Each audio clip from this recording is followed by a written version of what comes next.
welcome to Politics London. Coming up, the East London development that can help with London's housing shortage, but needs a rail station to keep things moving.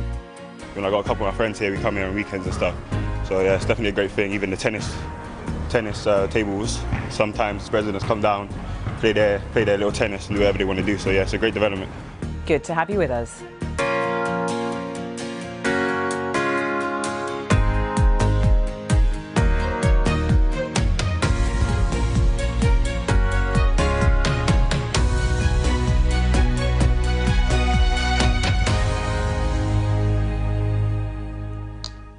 Hello, good morning. I'm Samantha Simmons. Joining us for the show, Rachel Blake, the Labour MP for the cities of London and Westminster, and Peter Fortune, the Conservative MP for Bromley and Biggin Hill. Welcome to you both. Great to have you on the programme.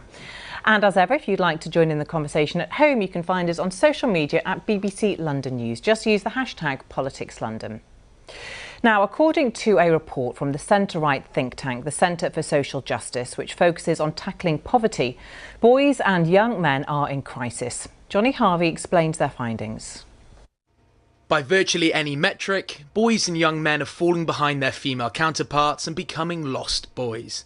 That's the conclusion of a report out this week, which suggests there has been a reversal of the gender pay gap. Young women aged 16 to 24 in full-time work are now earning more than their male peers in the same socio-economic group. Since the pandemic, the number of males aged 16 to 24 not in education, employment or training has increased by 40%. For females, it's just 7%.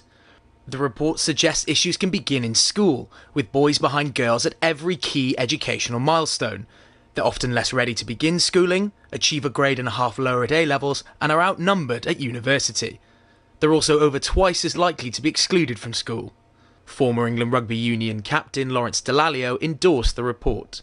You know, what I see are young boys who, they just need some support. They need help. They need a support system around them that helps them to grow. We've not really shined a light on this, and I know there's lots of problems to fix at the moment, but this has a huge impact on society. It's about time that the government understood what the problem is, and this report goes a long way towards shining a light on that, and then we can all sit down together and work out some solutions, because you know, the situation is now in crisis. Rugby Works, Dallaglio's charity, works with young boys to improve their physical and mental well-being and get participants into full-time employment or education. After I did leave uni, feeling, because I'd had no mentor or someone to look up to actually help, it was kind of like you feel like you're going in a downward spiral. So I felt very lost. There was no one to kind of pick you up from it. Usually we work with young people that have been excluded from school or at a risk of exclusion from school, but not these lot. These are to build up their confidence, to build up their life skills. So each term we learn or give them a new life skill to work on. This term we're learning about problem solving. After a while they start trusting you. You start learning about how some of them really don't want to go to university because they're scared of the debt. Some of them don't feel safe going outside because of knife crime and things like that. But a lot of the times we have good talks, just normal things, talk about football, talk about what they do on a daily basis, because that's what a lot of young kids need, just someone to talk to. The health findings of the report are stark. Young boys are more likely to be obese, rates of steroid usage are rising, and for every girl aged 15 to 19 who committed suicide, almost 3.5 boys did likewise. Having laid out what they see as the root issues, the Centre for Social Justice say their focus now is on assessing potential solutions. Well, we're joined now by Edward Davis, Policy Director at the Centre for Social Justice, which is behind this report. Great to have you on the programme. I think our audience will be wondering why. Why are boys and young men in crisis? That is a great question, and that is at the heart of what this report is about. We haven't gone into solutions at this stage. We've just wanted to lay bare what is happening. And we looked into 6 different areas in particular, and I think those are the areas that we need to focus on. So employment, education, family life, crime, health and justice. And so you look through these things and you see that boys are falling behind in every area.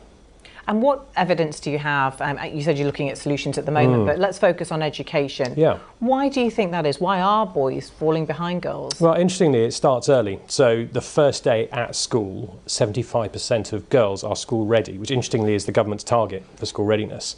But but it's only 60% of boys. And so there are problems in schools, there aren't many female teachers, but actually what that says is the problems start before school, they start at home. And there are some really challenging statistics in there about fathers as well and family life. And we can't shy away from those because they are just very, very stark, that 2.5 million children don't live with their father at the moment. Yeah, and that is because of the rate of divorce and the fact that most children end up living mainly with their mothers, isn't it? What impact is this having on boys? And again, what kind of solutions do you think you'll be looking at? Yeah, so really interesting. I mean, just on the package there, you heard from that young man talking about he didn't have role models and mentors in his life. And I think that's a really big part of it. So we hear a lot about Andrew Tate these days. And actually, Andrew Tate, he's not really the problem. He's a symptom of a problem. You've got these young men who don't necessarily have a role model at home. They probably don't have many male role models at primary school.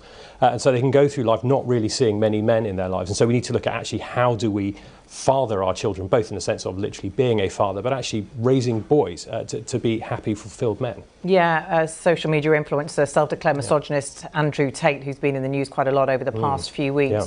You say he's a symptom, not the cause, but how do you treat symptoms like that, or people who are in our children's lives and we can't control what they're looking at, like, you know, on their devices? Yeah, well, some of that is about controlling what they're looking at. I think there are various bills going through Parliament now that are trying to do that, and I think we can and should do that an awful lot more. But some of it is filling the vacuum that he's filling.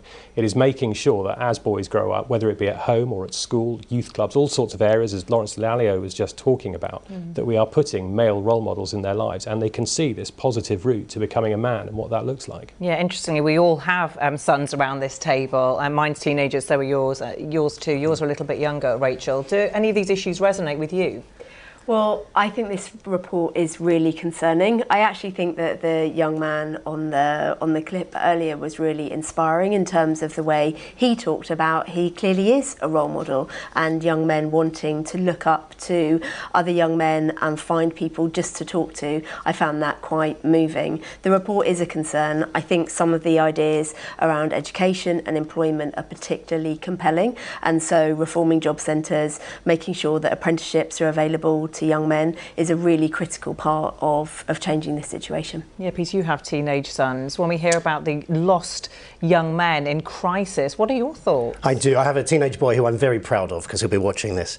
But what I would say is that he faces pressures now that we didn't, especially in that online arena. And I think there needs to be a conversation about what is masculinity? How do we define masculinity? At the moment, it's seen with oftentimes very negative concepts. So we need to, I think, investigate that, promote the things that are good about it, also understand old-fashioned ideas like being, you know, gentlemanliness, if that you can say that. And just encourage boys to respect themselves, but have respect for others as well. And I think the role models are really important, having those role models that they can look up to. Yeah, interestingly, the report, Edward, does look at this emphasis on traditional masculinity and traditional masculine values. What are those? How do you define those? How do we teach them to our young men in our families? Yeah, it was really interesting, actually. So we did a lot of the data in the report is really objective. It's things like what's happening in GCSEs. But there's also this element of people feel something is not quite right. And we did a lot of focus groups with young boys and girls and said, well, how do you feel about this? And something that came back exactly this. Young boys saying that masculine virtues, traditional things, don't really seem to be valued. They said that if I'm courageous or strong, no one seems to care about that anymore. And so we polled on that to see, is that how all boys feel? And actually we found half of boys really do feel like that. One of the things one of the boys said in the groups was that men seem a bit pathetic on telly. We thought that's quite a striking statement. And so we polled and found actually a lot of boys do feel like that. And a lot of girls did as well, actually. Right. So there are all these feelings going on if there's something not quite right. I think perhaps the starkest one was a young lady in one of our groups said she was actually pretty frightened of a lot of young men. So we went out to wider group and polled hundreds, thousands of people and said, are you pretty frightened of young men? And 2/3 of young women say they are now frightened of young men. Yeah, and we talked about that quite a lot on the programme last week about safety with women. That's a worrying statistic, isn't it? How do we make that shift to stop women feeling frightened of men and to possibly stop men being threatening as well. I think that is really worrying. I mean, one of the things that I heard in this clip is about early years as well, and you talked about being school ready and making sure that from a very early age kids can have the confidence to be themselves and to feel confident in themselves and in their behaviours. We don't have to be focused just on typically girl behaviours or boy behaviours, but to give that confidence that whoever they are, they can be happy and they can be loved children. And I think that that will really help overcome some of those fears they have about each other and perhaps about themselves as well. Yeah, Peter, we know that the previous Labour government last time around had all these Sure Start centres, didn't they? Something that the Conservatives pretty much got rid of. What role does government have to play here? Well, I think what you would get at a Sure Start centre, or as we saw in the package with those rugby initiatives by Lawrence Dallaglio, is that we need role models. We need somewhere for boys to go that can be online or physically, where they can look up to people. The teaching profession, I think, is an important thing that was touched upon. We need to do more to encourage men to become teachers, especially in the primary sector, when you were talking about the early years, so that those young men, and like you said, 2.5 children living without fathers, they've got somebody to look up to who is a masculine role model. Yeah, absolutely. Really interesting. Thank you very much, Edward, for coming in and talking to us more about that report. Thank you. Now, the Beam Park development in East London is one of the projects set to get help from the government's New Homes Accelerator scheme. It's designed to speed up large housing projects. In the case of Beam Park, the development will provide thousands of new homes, but it has some challenges around the proposed railway station. The government says its new scheme will help to unlock the full housing potential of the area. Our senior reporter Helen Drew has more. 15,000 Dagenham workers take a well-earned break to welcome a visitor. They're making British Ford cars for America, and their guest is Henry Ford, grandson of the American motor pioneer. At the site of the former Ford manufacturing plant in Dagenham is the Beam Park development. It's delivering around 4,000 new homes. It's a brand new community. We've got 2 new schools going in, medical centres. It's a £1 billion regeneration scheme built on land owned by the Greater London Authority. 1,100 homes have already been built and occupied, including affordable housing. From a private sales perspective, a 1-bedroom home is selling at $290,000, a 4-bedroom townhouse is $480,000, but we also are delivering 50% affordable across the whole site, and that's a mixture of social rent and shared ownership homes. There are also sports areas like this basketball court, where we met nearby Dagenham resident Kem. I got a couple of my friends here, we come here on weekends and stuff, so yeah, it's definitely a great thing. Even the tennis tables, sometimes residents come down, play their little tennis and do whatever they want to do, so yeah, it's a great development. But the development has got hurdles, the biggest of which is the new Beam Park railway station, or lack thereof. When the housing was given the go-ahead, there was an assumption that the station would be built here, but no progress has been made for years. According to City Hall, the Department for Transport is worried there won't be enough passenger demand. The Greater London Authority has pledged to cover any losses for a decade, but still no station. The Department for Transport says the Greater London Authority is progressing the business case for the station. City Hall says that further technical work to assess the impact on the wider network is ongoing. Well, this is where Beam Park Station is supposed to be, and as you can see, absolutely nothing. There's the train going past. And there's the train. From the station, it would be a quick 20 minutes into central London. The problem is that if you haven't got the infrastructure, pretty much that depresses a development. We've got to understand in London that you cannot go around building thousands of houses without the infrastructure that's needed in order to support that building. We have an example here. Back in 2013, there is a requirement that before any more building took place, a station was established. In addition, the development has what's called a Grampian condition attached to it. It means they're not allowed to build more than a couple of thousand homes without the station being in place. If we deliver the next phase, phase 3, then we're at capacity and can't continue to deliver homes. So that's obviously a massive challenge for us that we're seeking to overcome. There's obviously a huge emphasis on sustainable development. You know, it's very car heavy usage and we're really trying to lower that here. We think it's really important to make sure that this is a sustainable community for the future.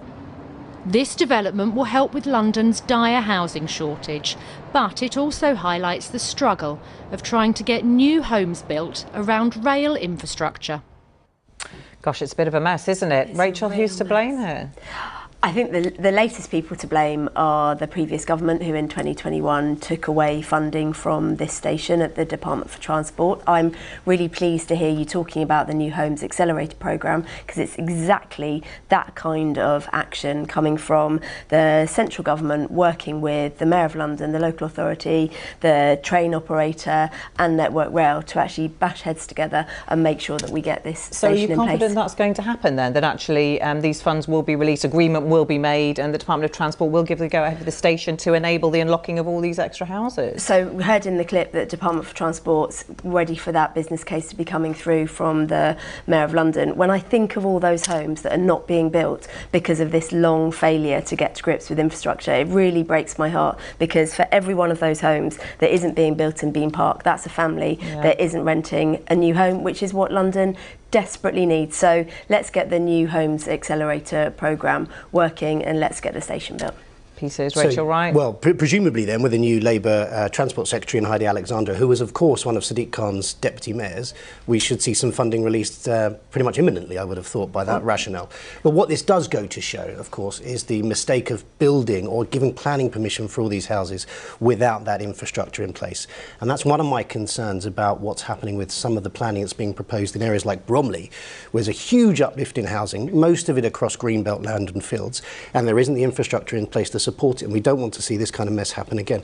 What I would suggest is that Sadiq Khan and the Mayor's office really crack on with getting this review in place and sorting out the funding. Which is exactly why the new Labour government is coming forward with our planning reforms about making sure that we're there being proactive with infrastructure development. Peter and I have talked before on TV programmes before. I think I'm probably keener to see there be new affordable homes we in want London. Housing. Everybody wants housing, but everybody wants the appropriate housing. Just building over the countryside, just building over the greenbelt, just putting houses where there's no supporting infrastructure, as we see, it leads to disaster. And as I've said before, as we have said before, I think we both know that this is not just building over the countryside. This is a classic example of a previously developed brownfield land that is actually locked and trapped because the infrastructure hasn't come forward, because we don't have the systems in place. Lots of people who've purchased houses there on the belief, on the understanding that transport infrastructure will be put in place, and it hasn't been. But how can that happen? But how can that happen, Peter, that these homes can start to be built when there hasn't full approval been given for this train station? Well, that's sort of the point I'm making, is that we need to make sure that you have this infrastructure in place, the setup. So you're saying the station should have been built first? Well, it makes sense to have infrastructure in place, not just transport infrastructure, but also the schools, the doctors, all the other support that you need before you put the housing there, or you have a twin track, if you excuse the pun. There's question marks here about the viability of it, whether or not there'll be enough customers, but then surely they shouldn't have built the houses if that's not going to be viable. Let's look at the timeline. I think the local authority did everything they could. They gave a planning permission that had this Grampian clause in that said you could only build so many without the station. And then the government pulled out and left them high and dry. And what this shows to me is that we didn't then have a system in place that brings forward the infrastructure reliably, because there was a planning permission for there to be a station come forward, but then the national government pulled out their support for the train station. We know that that's what happened, but what the government's doing here with the new Accelerator Home programme is actually bringing people around the table and making sure that we get it in time. If you look at some of the suggestions that are being put to house building in Bromley, for example, uplift of 700 odd units a year to 3,000 units a year. Those are near the station, aren't they, Peter? No, they're not. That's exactly the point, right? Because you're looking at development out in Biggin, you're looking at these green fields, and you could cover this in concrete, and that would tick all the boxes. That would tick the boxes for units, for probably normally one-bedroom units. But there's one bus that goes out to Biggin Hill, and that doesn't work when it's wet or snowing. I'd like to come out and do a You'd be visit more with than you welcome. You'd be more in than Biggin welcome to Hill come and out. look at these infrastructure needs. Will you 'cause come I to the think local it's train a- station? I will come to the local train station. Which one is it? There isn't one. I'll come to the nearest, whichever the nearest one is. Whichever the nearest one, and we can talk about proper infrastructure planning in London, because There's an that's what's I know there's an airport. That's what's so very much needed to get the homes, the affordable homes we need in London. Yeah, I don't think people are going to be flying in. Not great for commuting, isn't it? Thank you very much for that. Well, we're going to stay with the issue of housing now, because the government has announced plans to ban new leasehold flats in England and Wales as part of its latest efforts to reform home ownership. With 1.3 million leaseholds in London, the issue is particularly acute. The proposed changes aim to transition towards a common hold system, giving residents greater control over their properties. But how do the plans benefit current leaseholders? Can they move over to a common hold system? Aisha Baksh reports. It's an area of West London undergoing rapid change, with hundreds of new homes being built in high-rise blocks.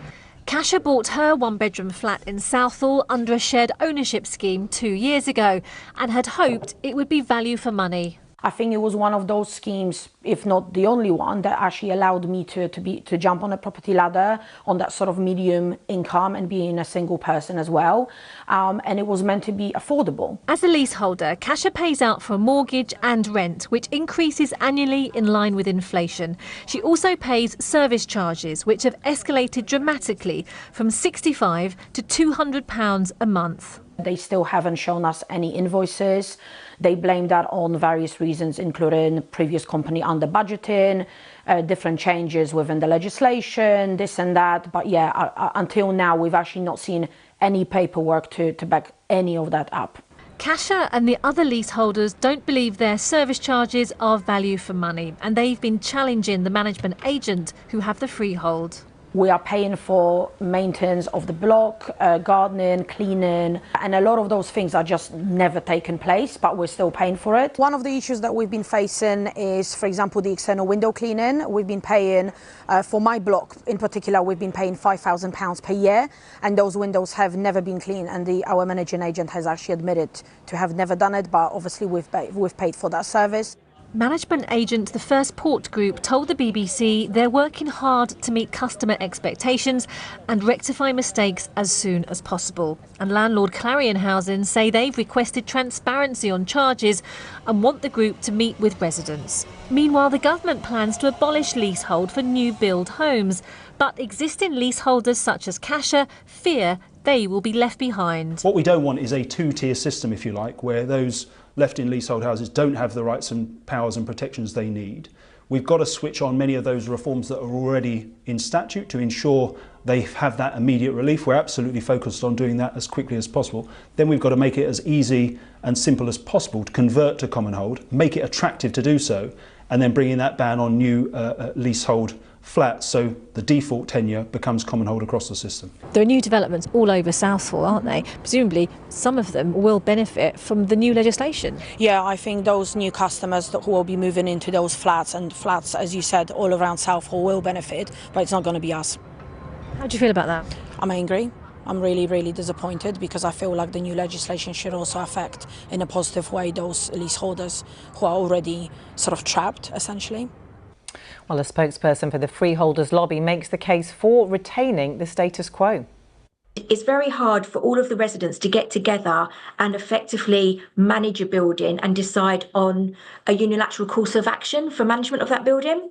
So that's where freeholders come into play, because what they do is they are there for the long-term stewardship of the building, and so they will manage the building in everyone's best interests. What freeholders also bring is professional expertise in the area of insurance and especially sort of with building safety and service charge, etc. Well, Peter, do you back the ban on leaseholds? What problem will this solve? Well, the previous government did an awful lot of work in terms of reform around this area. And one of the things I would like to see is for those reforms to be implemented. Some of them have been implemented already, but there are other recommendations I think need to be rolled out. Look, I have a huge amount of compassion for people who are, as we heard in the package, feeling trapped. In Bromley, I've got a building called North Point, where many of the people there are stuck because of cladding issues around it, and they're getting into they've been put into huge amounts of debt, and we need to free them up from this. It's not fair. Rachel?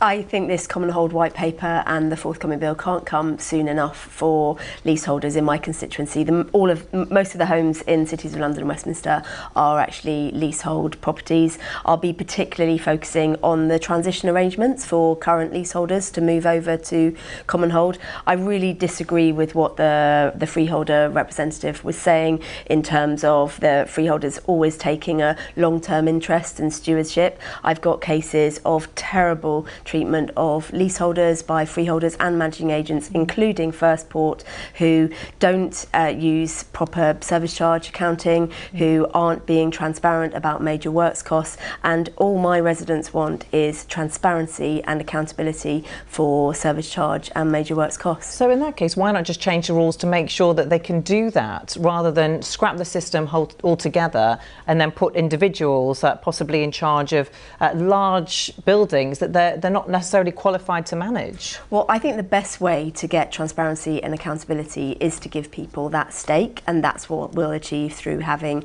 common hold. And I think that it will be a really great move forward to give people the chance to have accountability for those costs. So we know that this is going to exist going forward. What about people who want to transfer out of freehold at the moment and transfer to common hold, leasehold rather, into common hold? How's that going to work? How quickly? So my understanding from the proposal so far is that people will need to come together to make the decision to move over into common hold. There will be options available for those leaseholders who don't want to come forward. What I want to focus on is for those leaseholders that we can't get hold of. In my constituency, there are a number of absent leaseholders that people simply cannot get hold of, and that's really unfair for those leaseholders who are living in their homes, who want to have a more transparent ownership system, but simply can't get hold of their neighbours to move forward with this process. And so I'll want to make sure that forthcoming legislation does address those needs. You don't want to tar everyone with the same brush. No. There are lots of people who do a good job in managing large households, large buildings. So actually, is this kind of throwing out the baby with the bathwater? No, and you do need to look on a case-by-case basis. But that's why I referred to the reforms that the previous government put in place, because that was going to make it easier to extend leases or to buy a freehold. I think what's the best thing to do now is to implement all of those recommendations that we put forward in that reform, and then we look at the details, because I don't think we have all the details of the current government's proposals. But it would be good to see them talked about as soon as possible. Yeah. So the Common Hold White Paper sets out the proposals for moving on to this being the basic form of tenure in shared homes. But what also is being implemented are the measures for managing agents to have mandatory qualifications, which I think will really help with the quality of services provided, and also making sure that leaseholders do get their transparency and accountability on their service charges, and those are the other proposals that are coming forward. And what about people who are seeking redress, who've got issues like we heard of Peter there? You know, we know that thousands of people across London are stuck in buildings with cladding issues, and there's a fight going on between who has to pay to redress that. Does this help them at all? So making sure that the people who live in their homes can be in charge of repairs and major works will have a really substantial impact on their chance to get their homes remediated, because they will have control over those works, and I think it will make a great difference. But the ongoing issue over cladding is something that needs to be resolved. I think I've been in a couple of debates now where there's been cross-party support to say this really does need to be, resolved and concluded. That dragged on under your previous Conservative government for many years, didn't it? It did.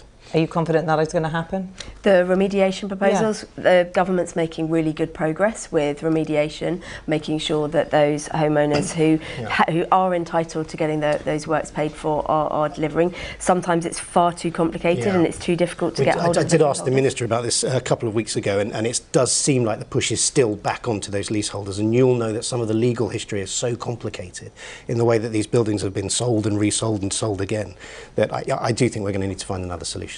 Okay, thank you. It's great to have your expertise on these matters. That is all we have time for on this week's programme. My thanks to Rachel and to Peter. Great to have you on the programme.